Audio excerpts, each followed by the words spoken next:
नमस्कार दोस्तों, शनि और टॉक में आपका हार्दिक स्वागत है। दोस्तों, बजट आने वाला है। गवर्नमेंट के एक्सपेंसेस या एक्सपेंडिचर्स हैं कैपिटल असेट्स पे, वो वैसे ही रहेंगे। फिजिकल डिफिसिट में उनका जो करना है, जो प्लान उन्होंने बताया, वो वैसे ही रहेगा। नॉर्मली हर बजट के साथ हम मध्यम वर्ग की एक अपेक्षा होती है कि हमें टैक्स में छूट दी जाए। इस बार भी टैक्स में छूट दी जाए, पर मैं टैक्स में छूट मांगने वाले क्लैरिटी चाहता हूँ। अभी दो टैक्स रिजीम चल रही हैं। एक टैक्स रिजीम है पुरानी, ओल्ड, और एक है न्यू। न्यू और ओल्ड में अगर देखा जाए तो बहुत ज़्यादा अंतर नहीं पड़ रहा। अगर आपकी सैलरी का टैक्स ब्रैकेट 10% के ऊपर है, या आप 10 लाख के ऊपर का अर्निंग कर रहे हो, ये प्रिसाइजली बात करें, 10 लाख के ऊपर की आपकी अर्निंग की इनकम है, तो पुराना टैक्स रिजीम और न्यू टैक्स रिजीम में आपको कोई अंतर नहीं है। बस अंतर उन्हीं को आ रहा है जिनकी सैलरी 7,27,000 तक की है। तो 7,27,000 तक की माना कि ITR 90% ITR उसी में जाएगी, या 80% ITR उसी में चली जाएंगी। इनकम ब्रैकेट है, उनको अगर छूट मिल रही है तो थोड़ा इसको रैशनलाइज किया जाना चाहिए। और ये जो 10 लाख के ऊपर के जो टैक्स ब्रैकेट के बंदे हैं, उनको भी क्लियर होना चाहिए कि भाई हमें इस स्टैंडर्ड डिडक्शन जो 2.5 लाख का मिल रहा है या 3 लाख का मिल रहा है, इसको थोड़ा सा इन्फ्लेशन के साथ अटैच किया जाना चाहिए। क्योंकि कहीं ना कहीं इन्फ्लेशन आपके परचेसिंग पावर पैरिटी को या परचेसिंग पावर को कम करता है।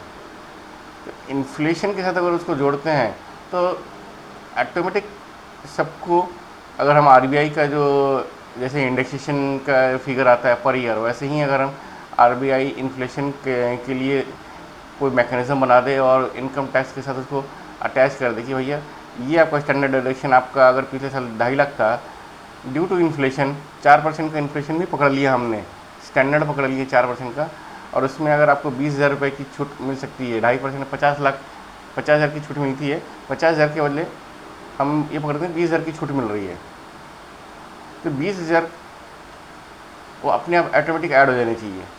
तो वो हो जाएगा 2,70,000।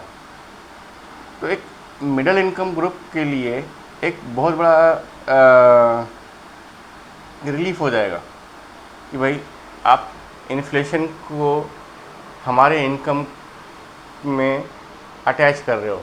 इन द सेंस आप इन्फ्लेशन की वजह से जो हम परचेज करने में हमारी कैपेसिटी कम हो रही है, उसको बढ़ा रहे हो।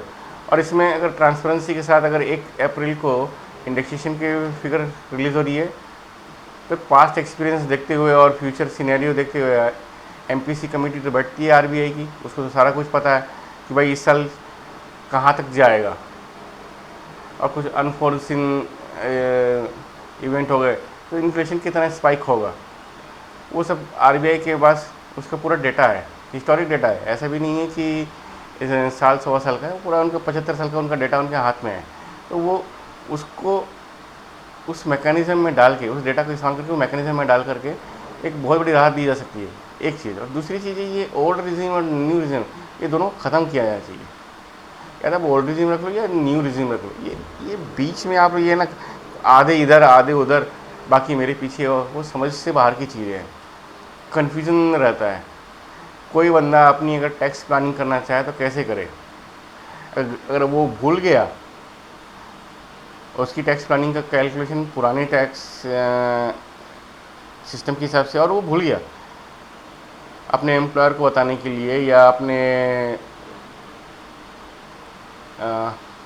HR डिपार्टमेंट को बताने के लिए कि भाई मेरे को न्यू टैक्स रिजिम नहीं, ओल्ड टैक्स रिजिम के हिसाब से मेरा टैक्स कटे, वो नए में चला जाएगा।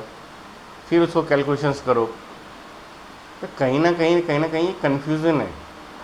स्ट्रेट वे इसको बोलो भैया, एक तो ये पुराना या नया। पुराना आप ख़त्म करना चाहते हैं तो ख़त्म कर दो, और इसको इन्फ्लेशन के साथ जोड़ दो। आपको हर साल जो डिमांड आती है कि भैया टैक्स लिमिट रेज करो, टैक्स लिमिट रेज करो, वो ख़त्म हो जाएगा, वो अपने आप बढ़ता जाएगा। मे बी आप 3% रखें, मे बी 4% रखें, मे बी 5% रखें, वाट एवर मे बी इन्फ्लेशन का इंडेक्सेशन बनाना चाहें, फिक्स बनाना चाहें, वेरिएबल बनाना चाहें, तो वो देखते हुए इसको बनाया जा सकता है। तो होप सो कि इस बजट में इस छोटे से मुद्दे पे भी अगर सरकार ध्यान देती है तो बार बार के जो एक्सपेक्टेशंस हैं लोगों के कि टैक्स में कुछ छूट मिलेगी, टैक्स में छूट मिलेगी, इनकम टैक्स में छूट मिलेगी, वो ख़त्म हो जाएगी। जीएसटी में ऑलरेडी क्लियर कर दिया कि इस चीज़ में ये लेते हैं तो ये इतना टैक्स देना ही देना है। Everybody is prepared for that. Income tax में कोई प्रिपेयर नहीं है। इनकम टैक्स में हर बार मध्यम वर्ग अपेक्षा करता है कि हमें टैक्स छूट मिलेगी, टैक्स छूट मिलेगी, पर उसको इन्फ्लेशन की वजह से उसको जो आमदनी की वैल्यू घटती है या उसके रुपयों की वैल्यू घटती है, उसको कोई बेनिफिट नहीं मिलता। और तो वो मध्यम वर्ग, चाहे वो व्यापारी हो, सेल्फ एम्प्लॉयड हो या नौकरी करने वाला हो, उसको एक छोटा सा सपोर्ट चाहिए होगा कि भाई उसको इन्फ्लेशन के साथ या महंगाई, मुद्रास्फीति क्या जो बोलते हैं उसके साथ जोड़ दो और उसका एक क्राइटेरिया बना दो, मैकेनिज़्म बना दो कि भैया इस हिसाब से आपका जो महंगाई है बढ़ गई तो आपको इतनी इनकम टैक्स में आपके स्टैंडर्ड डिडक्शन में ऐड होके आ जाएगा। जैसे आप 26 AS में सारा कुछ ऐड करके दे रहे हैं, हर चीज़ अब आप प्री फिल करके दे रहे हैं, ये भी आप प्री फिल करके दे दो, यानी कहीं कोई भी कंप्यूटेशन एरर नहीं रहेगा, पहली चीज़। और दूसरी चीज़, लिटिगेशंस नहीं होंगे, कोई वाद विवाद नहीं।